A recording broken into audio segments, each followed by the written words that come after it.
పిట్టల రవీంద్ర గారు చెప్పే ప్రయత్నం చేసిండ్రు. అయితే నేను ఇక్కడ రెండు మూడు విషయాలు చెప్పదలుచుకున్నాను. తెలంగాణ అస్తిత్వానికి ఈ 12 ఏళ్లలో అంటే తెలంగాణ ఏర్పడిన 12 ఏళ్ల తర్వాత ఎటువంటి ముప్పు ఏర్పడింది, ఎందుకు ఈ అస్తిత్వ వేదిక ఏర్పాటు చేయవలసిందా అనే దాని మీద కొంత మాట్లాడే ప్రయత్నం చేస్తాను. మీరు చూడండి, మనం 14 ఏళ్ల పాటు పోరాటం చేసి తెలంగాణ సాధించుకున్న తర్వాత మనం ఆశించినాం ఇక తెలంగాణలో వలసవాదం అంతమైపోతుంది, సాంస్కృతిక ఆధిపత్యం తొలగిపోతుంది అనే భావనతో ఉన్నాం. కానీ 12 ఏళ్ల తర్వాత మళ్ళీ ఇప్పుడు చూస్తే మన మీద ఇంకా వలసవాదం ఇంకా మన మీద పనిచేస్తున్నట్టుగా, సాంస్కృతిక వలసవాదం ఇంకా మన మీద ఆధిపత్యం చెలాయిస్తున్నట్టుగా మనకు అర్థమవుతూ వస్తున్నది.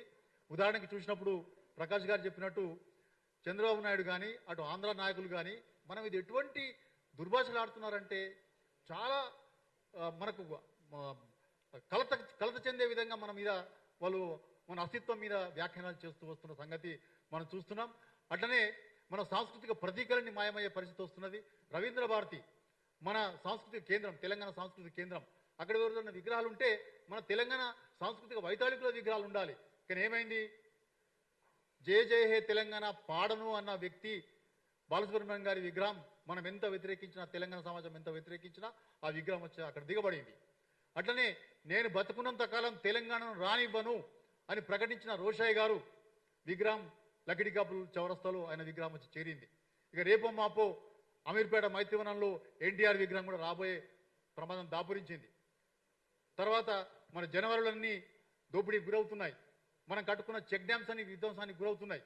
ఇంతకుముందు ప్రకాష్ గారు ప్రస్తావించినట్టుగా కరీంనగర్ జిల్లాలో తనుగుల, అడవి సుమన్పల్లి చెక్ డ్యాంలే కాదు, నిర్మల్లో కూడా ఒక చెక్ డ్యామ్ స్వర్ణానదిగా ధ్వంసమైన సంగతి లేటుగా తెలిసింది మాకు. నిర్మల్లో స్వర్ణానది మీద కట్టిన చెక్ డ్యామ్ను కూడా ప్రభుత్వమే పేల్చివేసింది, డైనమైట్లు పెట్టి పేల్చివేసిన సంగతి మనకు తెలిసింది. అంటే జలవనరులకు సంబంధించిన ఆస్తులు కూడా ఇవాళ తెలంగాణలో ధ్వంసమయ్యే పరిస్థితి వస్తున్నది. కాళేశ్వరం ప్రాజెక్టులో భాగంగా నిర్మాణమైనటువంటి మేడిగడ్డ బ్యారేజీ నిర్మాణం పునరుద్ధరణ ఇంకా పూర్తి కాకపోవడం శోచనీయమైన విషయం. ఎందుకంటే ఎన్డీఎస్ఏ తన తుది రిపోర్ట్ని ఇచ్చి 1.5 సంవత్సరాలు గడిచిన పోయినా కూడా ఇవాళ ప్రభుత్వం దాన్ని రిపేర్ చేయడానికి కాలయాపన చేస్తూ వస్తున్నది. ఇంకా పరీక్షల పేరు మీద కాలయాపన చేస్తున్నారు తప్పితే ఆ పునరుద్ధరణ పనులు జరగడం లేదు. దానివల్ల తెలంగాణ రైతాంగానికి చాలా నష్టం జరుగుతున్నది. ముఖ్యంగా రబీ సీజన్ పంట కాలానికి అక్కడి నుంచి నీళ్లు ఎత్తుకొని మనం ఆయకట్టుకు నీళ్ళు ఇచ్చే పరిస్థితి లేకుండా పోయింది. ఇక రాబోయే 2-3 సీజన్లలో కూడా మనం ఇదే పరిస్థితి ఎదుర్కోవాల్సి వస్తున్నది. ఇక రాబోయే కాలం ఎల్నినో ప్రభావంతో వచ్చే సంవత్సరం కరువు ఏర్పడే పరిస్థితి కనబడుతున్నట్టుగా శాస్త్రవేత్తలు హెచ్చరిస్తున్నారు.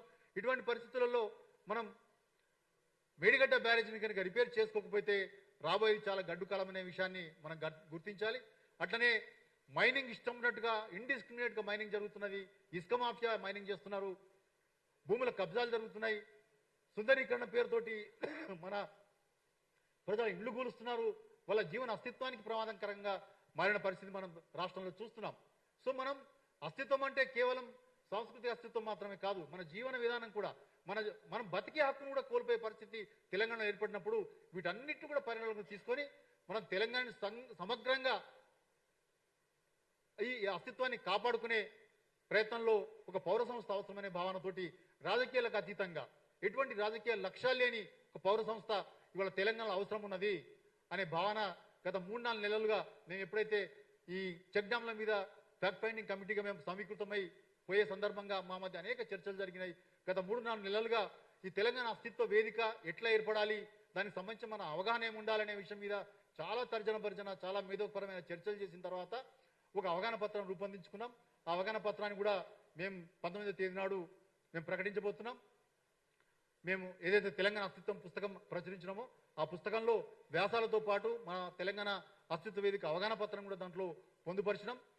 అట్లా ఎటువంటి రాజకీయ లక్ష్యాలు లేకుండా తెలంగాణ ప్రజల ప్రయోజనాలే లక్ష్యంగా, తెలంగాణ అస్తిత్వాన్ని రక్షించడానే ప్రయోజనంగా లక్ష్యంగా ఈ తెలంగాణ పౌర సంస్థగా అస్తిత్వ వేదిక పనిచేయాలని చెప్పి భావించి దీన్ని ఏర్పాటు చేసుకున్నాం. మేము ఇవాళ మీ ద్వారా తెలంగాణ ప్రజలకి, తెలంగాణ ఉద్యమ ప్రజానీకానికి 1995 నుంచి 2014 వరకు పాల్గొన్న మలిదశ ఉద్యమకారులందరినీ కూడా మేము ఈ సందర్భంగా తెలంగాణ అస్తిత్వ వేదికతో కలిసి రావాలని చెప్పి, కలిసి పనిచేయాలని చెప్పి ఇవాళ తెలంగాణ అస్తిత్వానికి ఏర్పడిన ప్రమాదాన్ని పసిగట్టి ముందు జాగ్రత్తగా మనం అప్రమత్తంగా ఉండకపోతే ఈ అస్తిత్వం ఇంకా ప్రమాదకరంలో పడిపోయే పరిస్థితి ఉన్నది. కాబట్టి తెలంగాణలో ఇంకా వలసవాదం ప్రభావం ఉంది, తెలంగాణలో సాంస్కృతిక ఆధిపత్యం ఇంకా ఉంది, వలసవాద సాంస్కృతిక ఆధిపత్యం ఇంకా ఉంది. కాబట్టి దాన్ని ప్రతిఘటించాల్సిన అవసరం ఉంది.